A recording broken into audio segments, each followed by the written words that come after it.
I will watch the video, the Chris Metzen video, though. This has just come out recently. And Chris Metzen on the Worldsoul Saga. Here we go. I didn't think Zerglings, morphing into orcs would work, but no, I didn't either. It's been a privilege working on Zergorks. Hi, I'm Scott Johnson, the host of the World of Warcraft podcast, The Instance, and today I'm sitting here with Chris Metzen. Chris?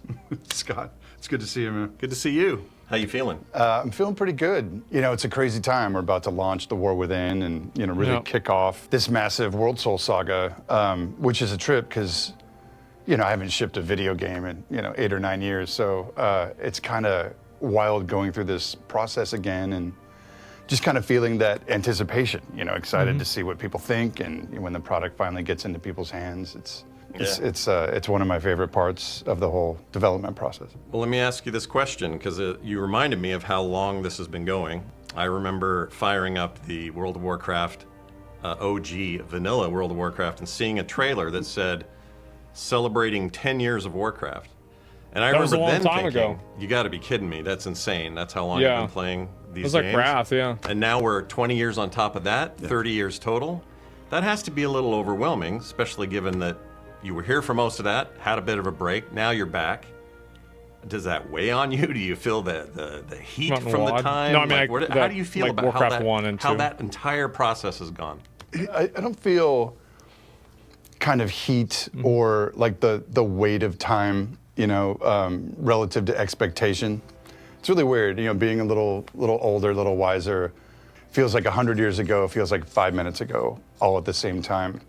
So when I look at this Worldsoul Saga, the stuff we're building right now, thankfully there's an immediacy of it all to me. It's just, we live and die by, how good, the things we're sculpting in real time is.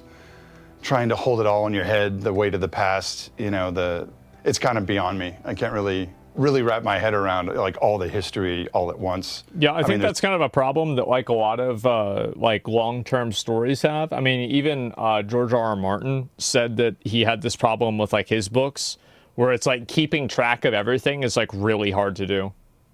Because there's like so many like little nuances, and it's like, oh yeah, I forgot about this. Yeah. Kids graduating college right now named Jaina and Anduin. It's like, what? I often find it's not all that helpful to overdwell on, in the course of development. You want to keep it focused on what you're doing at the time. So that's how I try and balance it out. One day I'm sure I'll look back and go, wow. Working on this game again has really given me more of an immediate sense of gratification that just kind of keeps you focused in the moment. And that's generally, where my head is at on a day-to-day basis. When you mentioned people naming their kids after characters that you created, that you named, and that you developed and saw grow and evolve and everything. Something that's interesting about War Within so far, to me, is we're seeing the gang kind of back together in a much more complete way. So you're seeing Anduin talking to Thrall with Jaina nearby, and Khadgar, my favorite worst wizard of all time, but I love him. He's there. They're all there. Yeah. And worst wizard of all time. You realize Khadgar was able to finesse Medivh, who was the guardian of Tirisfal, and fucking like had Atiesh the staff imbued with like godlike powers, being possessed by basically demon Satan.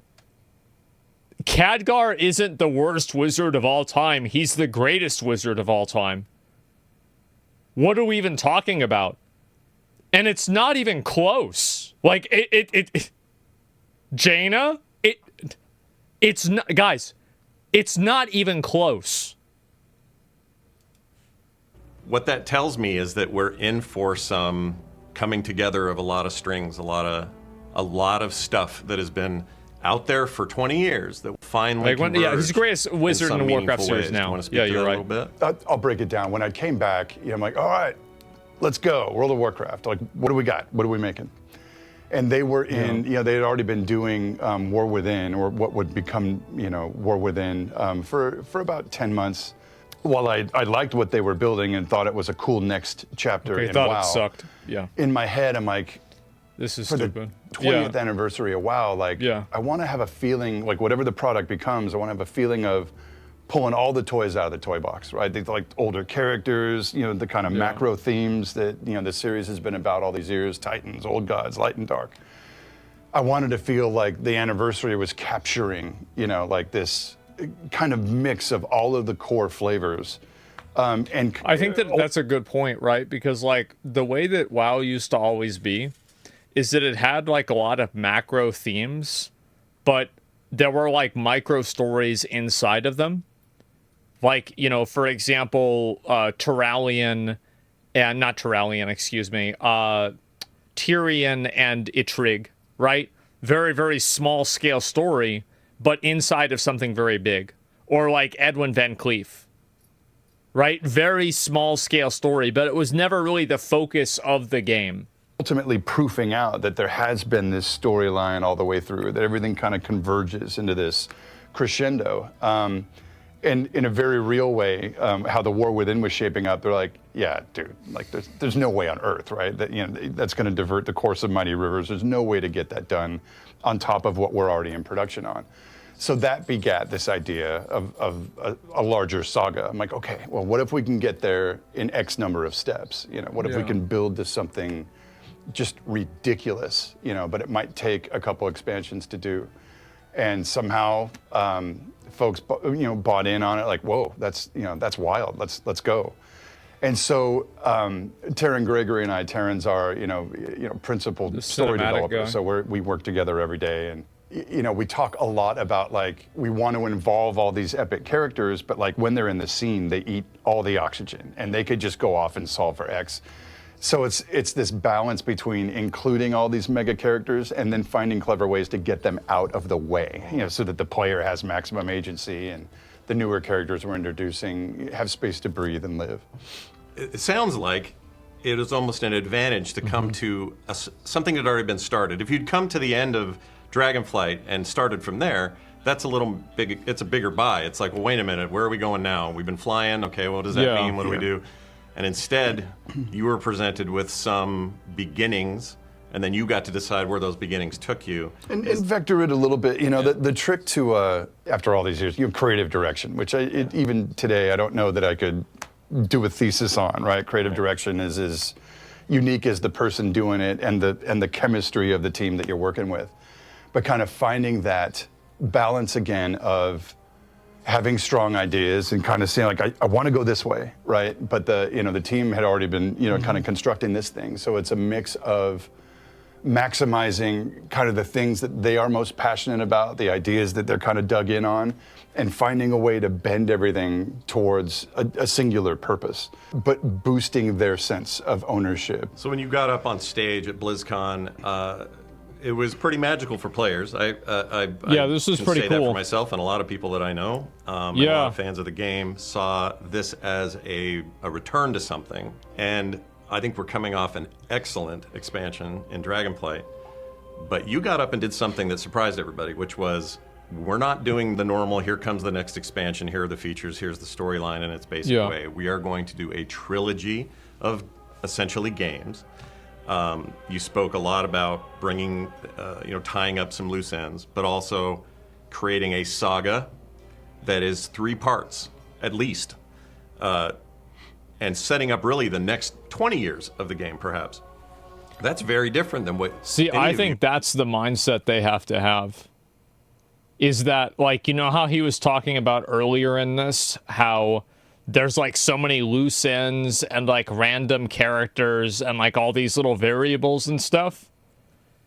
Like, at a certain point, a story becomes so involved that, and it's been going on for so long, that it's like almost impossible to innovate on, and it's impossible to like engage new people in because of how complex it is. And I think that what I hope is, this is what I think they're thinking about doing. I don't know, but I'm assuming that at the end of the Worldsoul Saga, we're probably going to see some form of massive transition. Like, I don't know whether this is going to be a time skip, a world cataclysm, a WoW 2, or something like that. but there's very clearly something that needs to be a mega level reset. And I'm thinking that the Worldsoul Saga is the, like, basically the lead up to that. Because I think that's I think what gets a lot of people to, like, there's a lot of things that, like, kind of keep people away from WoW, but I think that's probably one of the big reasons why. WoW 2 should have happened now, to be honest. It should have happened after Shadowlands, I think. But, you know, like, after this is the next best thing. You have done up to this point. Did that present unique challenges to the way you wanted to create story, the way you wanted your characters to progress, these sorts of things? Yeah, it created all sorts of complexities. You know, under the hood a little bit, it's interesting in how, when I came back on the team, the development process and even the conceptualizing process, you know, like where does the expansion take place? What are the main themes? What's the focus? Really had become much more democratized, right? And people were, you know, I think that's a problem. I think that having too many cooks inside of a story like this is a problem. You have to have, like, one singular vision. Had kind of found their voice in the balance of all the special teams that comprise the World of Warcraft team. You know, they'd really built the vision of Dragonflight together. So as I came back in, woohoo, and, you know, there were folks going like, oh, wow, how is this going to change our dynamic? You know, in terms of, you know, being a creative director, like, will we still have a voice? Will we still, you know, have stakes in how this all shapes out? So, like I was saying earlier, kind of learning that again and learning that balance again, and coming in as creative director and be like, no, you know, I'm not here to be, you know, hyper prescriptive with everything as I might have been as a younger dude, but, like, really listening for the team's instincts. Like, what are they responding to? What do they want to build? What do the artists want to make? What are they imagining in terms of that pure vision? So on top of that, the complexity of, I mean, I don't think this gives up the ghost on anything. Like, we're building 3 of these at a time. This is, I'll say it. It's insane. I think I mean, I feel like that's always the way that they've done things. Like, my understanding is that they've always developed expansions, like, 2 in advance at least, right?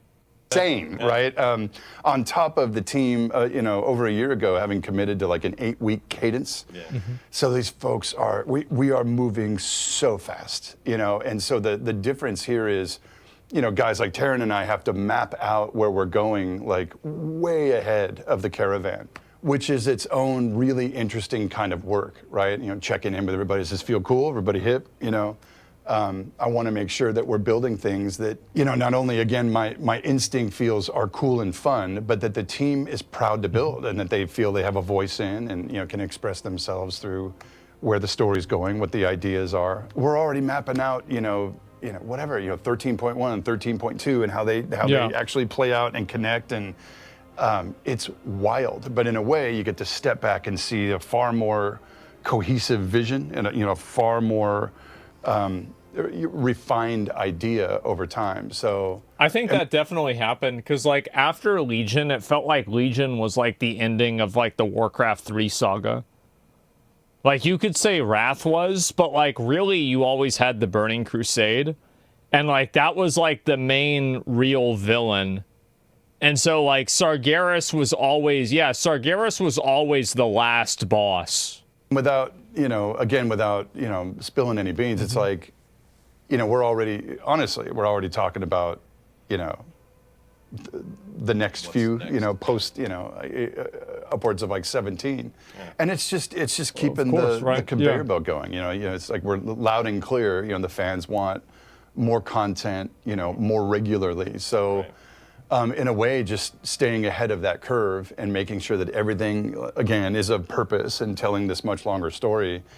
It's been a blast. You know, the pure creative on Warcraft, you know, for the past year and a half has been, how would I put it, over such a long span of time. I want to say it's one of the most nuclear creative phases I've seen for Warcraft. But the pace is wild, right? Like, the pace is wild. And I feel like that's kind of what happens, right? Because I would assume, and I think this is what happened, is that, like, I'm guessing, I'm not really sure, but I'm assuming that Dragonflight, it seems like Dragonflight is retaining players probably better than previous expansions have.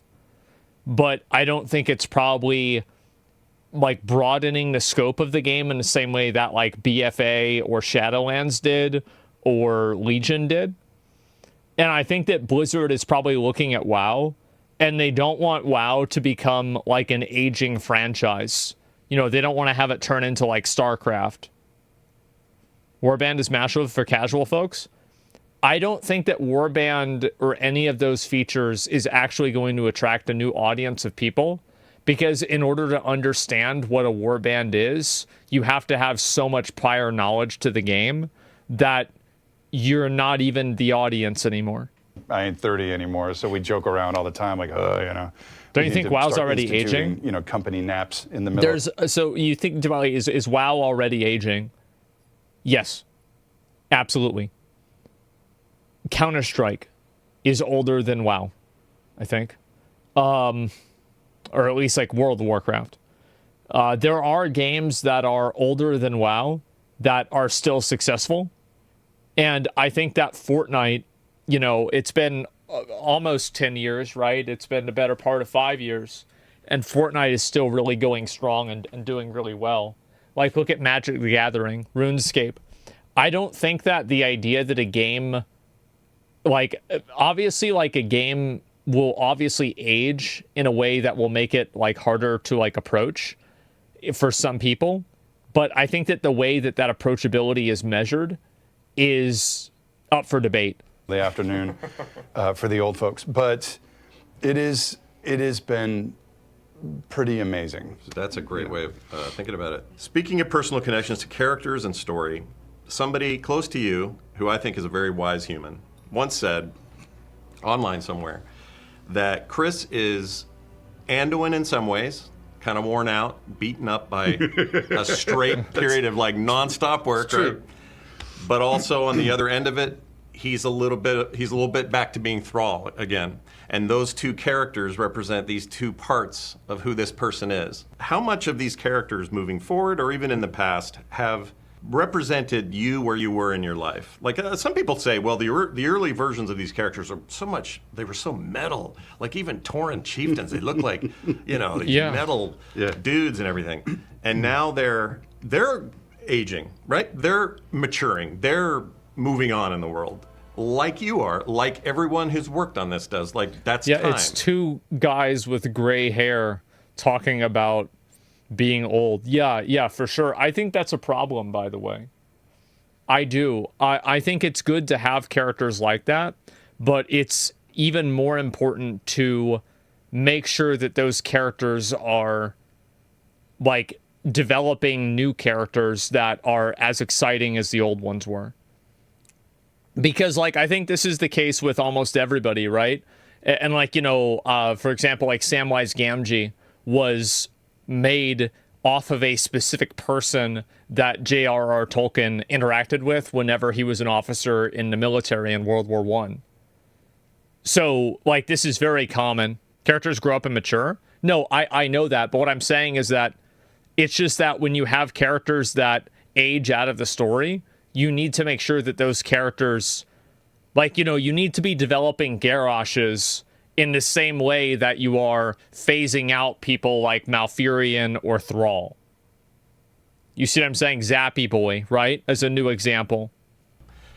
Do you think that's a fair thing to say, that we'll see these characters change and evolve in the same way that maybe you have, and that they're kind of your avatars? Yeah, no, I know where you're going. So there's kind of an A and a B there. Like the B, which is easier, is certainly we want to push these characters forward. We want to show some aging. We are currently doing that. Yeah, of course. But yeah, we talk about that a lot. There are many new characters over the arc of the saga that we don't want to be just one-off. We want them to be, you know, pals and you know, working together to, you know, solve these big problems. But certainly the characters that have been around a while, we're trying to kind of find a way to, like, capture that age up, not necessarily age out, but like, okay, so in that cinematic at BlizzCon, you know, they went in and put like gray streaks in Thrall's hair. I'm like, oh, It looked great. it got me. It's like, whoa. And just Anduin, staring you down. It's like, well, and it's also because like Thrall has always been like, you've got to remember that like Thrall was the smart orc that was like forward thinking, wise. Like, he used to be a fucking G. Like, people might not understand this, but like Thrall was the man. He was he was that orc.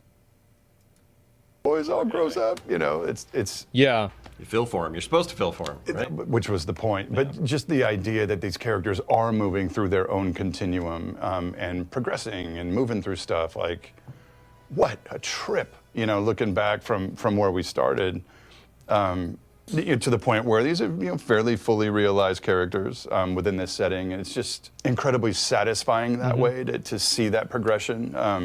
And certainly us as storytellers, as people, as we, it's not necessarily, it is certainly getting older, but it's also just experience over time.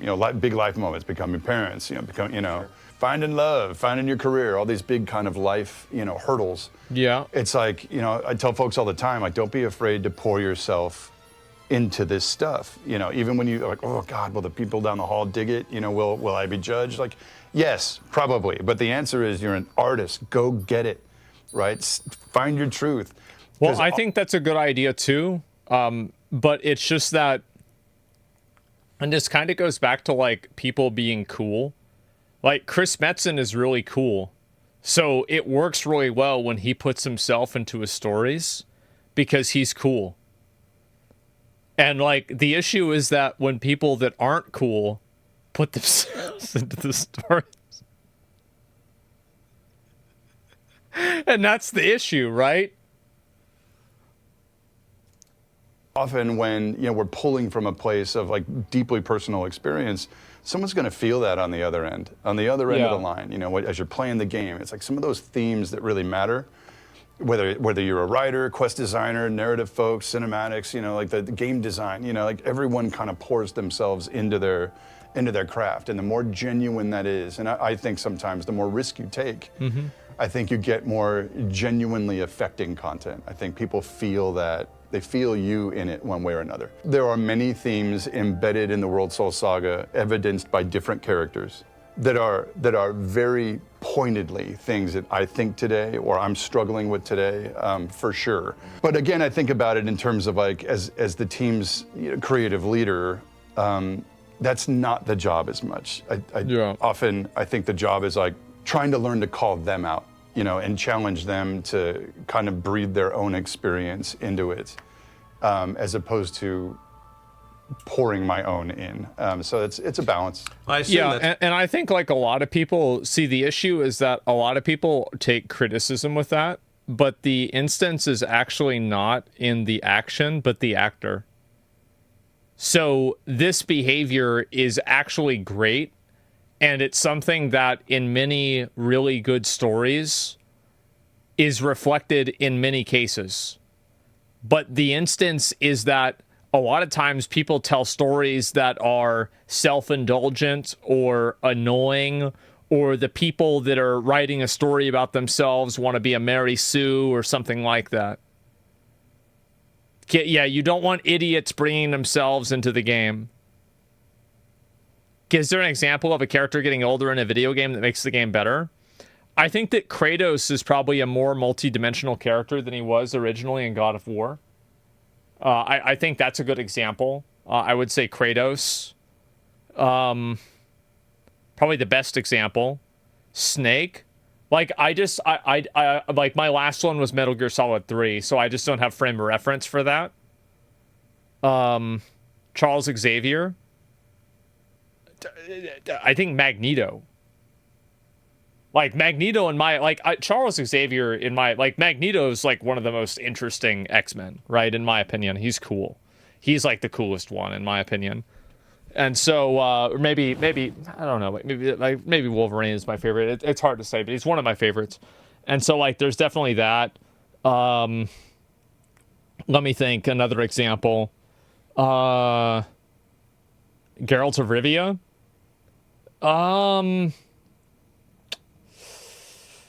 Geralt of Rivia. I don't know enough about that. Yeah, it's hard to say. This is again like super really old example, Odysseus. Right? Like that's what the whole story is about. Is Geralt age? Yeah, I think. I mean, to an extent, right? It's just different. But over time, you have a character. We'll stick with Thrall for a minute. He's probably the most well-known of the Chris Metzen. And certainly voice him. So until they find somebody better. Until they find somebody better. Maybe you'll age out of it. I don't know. We're getting there. But no, that you've breathed enough life into that character and given them enough direction over so much time that I have to think in a lot of cases they start to run on their own gas. And while I'm not asking you to tell me if there's any tragedy coming at all, we're not even suggesting it here. I have a kill list. Do you? I've got like my top 12 characters. Like they're all going. Why is Khadgar at the top of the list? Yeah, I think they're gonna kill Khadgar too. If they do, I'm gonna be so mad. People don't put enough respect on, like, everybody thinks Khadgar is just like this goofy guy, but as I said, this dude is supposed to be a fucking G. There's no kill list. All right, good. But you know what I mean. You might find yourself going, well, it might be time The for shit wizard? No, he's not. Character X to take a character dive. So there's no. I'm kidding. There's no kill list necessarily, but we do. I think that Thrall should have died against Garrosh and Wad. I think in the cinematic, in Namat Garah, Garrosh should have killed Thrall. I do. I think so. Talk about this stuff all the time. Garrosh was stronger. When you start talking about knocking off main characters, it's not a small thing. And usually that is in service to, in the general story you're developing, if you really need to punctuate, dramatic stakes, the easiest thing to do is ask Lucas, blow up a planet, or, knock off a main character. Tyrion Fordling, for example. Tyrion. Remember that? Yeah, I do. I remember that. I'm still gripping on that one. Yeah, that was rough. No pressure though. I'm just saying it was a rough moment. No pressure. So we do talk about it from time to time, but I didn't like how try Tyrion and frame died it with the greatest gravity possible and trying to be clear that here's a problem though, is like the gravity goes away when Ysera gets brought back from the Emerald Dream. And this is an issue that happened, I think, obviously Dragon Ball Z, right? But that was really silly. Like, because then it's like if you can bring characters back, then dying doesn't matter. This franchise has another 20 years in it. It's this big ongoing idea. Like, they should never bring Saurfang back. Saurfang's done. So it's, we talk about it from time to time. I won't tell you we won't lose anybody over the arc of the saga. Those types of moments are all about establishing stakes and that emotional, engagement from the player ultimately. So, Does it help populate the Worldsoul Saga as a creative place to know that over the last few years, while you were gone for much of it, the team has made a real effort or a priority out of having allied races discovered in the world that players can not only unlock but then be and might prefer over the originals I think or whatever. This is just what makes sense. Additional diversity for choice seems like a really potent way to fill your world with more interesting characterization rather than just this was never, this is just always the way it was. Anybody who was a Warcraft 2 player, we should have got Bladestorm, and who should have got mirror images was Warriors. Because that's how it used to be. The Orc clans were fucking awesome. They were so fucking cool. And humans and a few others. Yeah, I love it. Just old school D&D and all these options on player expression, what kind of what culture you want to be from. I love that kind of stuff. So opening that up, especially Battle for Azeroth and the inclusion of all these new silhouettes and flavors or whatever, I thought was awesome actually. And even the ones I didn't think I would play, I wound up, I rolled a Volpera. Oh, big mistake. Hunter. And then I consistently Big dress him mistake. like Robin Hood from the old Disney movie. So it's like, I actually really dig a lot of the flavors that have been added over time. It's in my opinion, the water's warm, everybody in the pool. I think WoW can stretch and grow to, encapsulate all of these flavors. I think giving players more options, more visual options is awesome.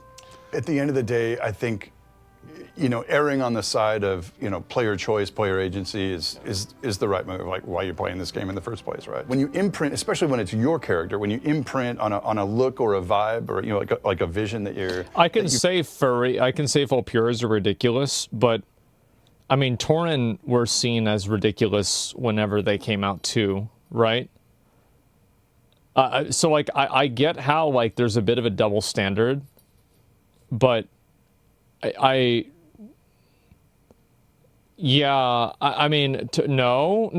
think absolutely.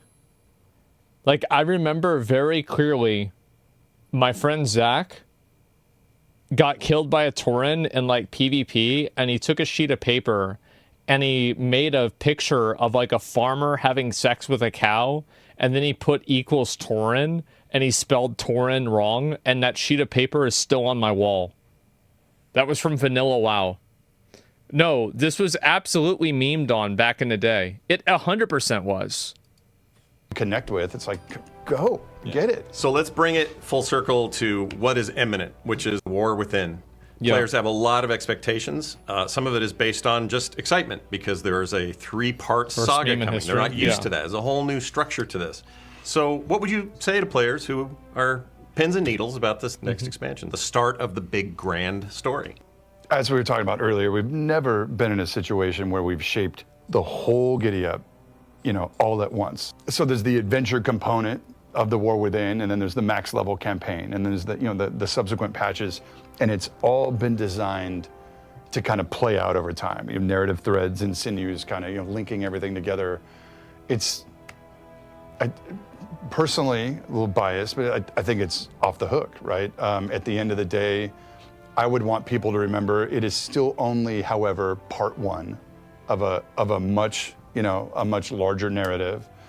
And I would want people to look at it that way. It's meant to rise and crescendo with its own max level campaign. Will I be expected to walk in Quest 1 and yank the sword from the planet? That's an interesting one. I would say to that, I'm glad you brought that up. Actually, the sword, the resolution of the sword that we started with at BlizzCon. Yeah. Actually, that's a 13 thing. We're going to build to that, and it's a doozy. One does not simply yank a sword from Azeroth. I would even say you are not prepared for that moment, and leave it at that. But it is a 13 issue. Ultimately, Thank fucking God they're gonna add Illidan back. Thank fucking God.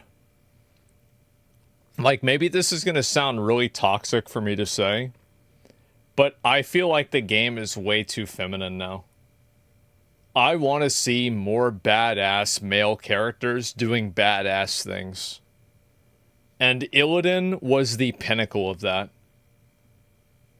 Like, in Legion, Illidan was the biggest fucking G. And it's like, for a fucking fact that if Illidan wasn't stuck over there with Sargeras, Sylvanas would have never burnt that fucking tree down. That shit would, like, BFA would not have happened if Illidan was not literally in another dimension. Wasn't he a super simp? Yeah. I mean, look, he not perfect, right? But like, yeah, and like, still, but like, that's the thing. Is like, maybe then Tyrande would finally be like, man, Malfurion really is just a loser. I've been wrong for 10,000 years. Yeah, he has flaws too. He is, yeah. Things like Xalatath. We've been doing a lot of work to kind of build her up as a very different kind of villain. She is not like a Deathwing type, villain where he's flying and burning everything and like, oh crap, we're gonna, like, clearly he's where the storyline ends. She's built in such a way that like we're gonna be confronted by her and face her multiple times over the arc of the saga. So it's not going to be this one and done type like, oh she's the raid boss. She's meant to kind of weave in and out of events over time. So that's something I would say. But definitely the sword thing sticks in my head. Like certain of these themes are built to play out over time. So I hope people are into that. I hope they're into, you know, a longer form engagement. Because in a way, you know, so many of our expectations kind of, you know, crystallize around like, well, wait a minute, I didn't get the full meal I was expecting in 11.0. It's not built to be that. It's built to be part one. So buckle up. You know, the ride will be, I hope, insane and insanely fulfilling. Going back to that promise of the 20th anniversary of World of Warcraft, like, I want this saga to feel like it is just the perfect crescendo of 20 years of storytelling, you know, as we said at BlizzCon. Yeah, there is a sense that we are fulfilling something. The 20 years came and will end this November. I guess November's launch, right? Yeah, 20-year anniversary will be this November. Yeah. And there is a feeling, I can tell you from the player side, of really coming to something special. And I know that puts pressure on the team when players collectively have an idea that they think should happen, and then the team's like, well, we're kind of going a different way. But I don't know that I've felt this much positive feedback in a long time about just where things are headed. And nobody says that about a 20-year-old property usually. Usually we're like, there's not a lot of precedent we have, right? Like that's the same contiguous project. There's plenty of game series run for 20 years, no question. But like, it is honestly a blessing and a, you know, often sometimes a hindrance. Just trying to, you know, sift through the sheer volume of all of these details. Yeah, I think that I think it's so played out. It's crazy. Like I think that's why they're doing this trilogy to wrap up all the loose ends. I think that's what they need to do. Or Sean Copeland, right? That's smart. Just trying to keep it all, you know, make it all make sense. But it is also its principal strength, you know, particularly because it's an MMO and a video game, because you've lived these moments. You didn't just passively watch. You didn't just, you know, read a book or watch a movie. You've lived these moments and they matter and there are stakes, you know, so as complex as it is to try and push the world forward without breaking everything that came before, which is its own kind of challenge, it's a very noble challenge, right? It's a privilege to tread water in this complexity of this setting. After all of these years, it's amazing that it's still the same stakes. It's still the same world that you've always known. Well, there's a future I see where you're, you know, reclining in some sort of chair. With the blanket over my knees, over your sitting by a knees, fire, keeping you warm, and you're looking back and you're thinking, telling kids to stay off my lawn. I know, exactly. And they're all in their haptic suits playing whatever version of WoW they have, and looking back at Grandpa's accomplishments, and I think it looks like something to be pretty proud of already. Well, I, for one, could not be more excited about this next expansion and the entirety of the Worldsoul Saga, and I think you and your team should be proud, and I wish you guys nothing but luck in the next few weeks. Thank you. Thank you, sir. Thanks so much, Scott. It was good fun. That was hard. We're never gonna get that. Yeah. I mean, I really hope that I hope they nail it with this. And I think that, like, I'm the kind of person that I try to listen between the lines with, like, people that talk about stuff. And I think to myself, I'll link you guys the video. I think to myself, I feel like Chris Metzen came in and he was like, okay, holy fuck. Wow. All right, we're gonna need like 3 expansions to like unfuck this. Okay. Oh wow. Okay. All right. So here's the idea, right? Yeah. Scrap everything. No, it's like, because you can't do that. It's gonna take a while. It will. But I do think that they need. Do you think WoW can recover from a long recession? Every gamer boycott is 1 3-minute cinematic away from being over. Like, the moment that, like, Illidan, bro, imagine Sylvanas comes back, she's causing trouble, Illidan comes back, and literally cuts her fucking head off in the middle of the cinematic, and that's it.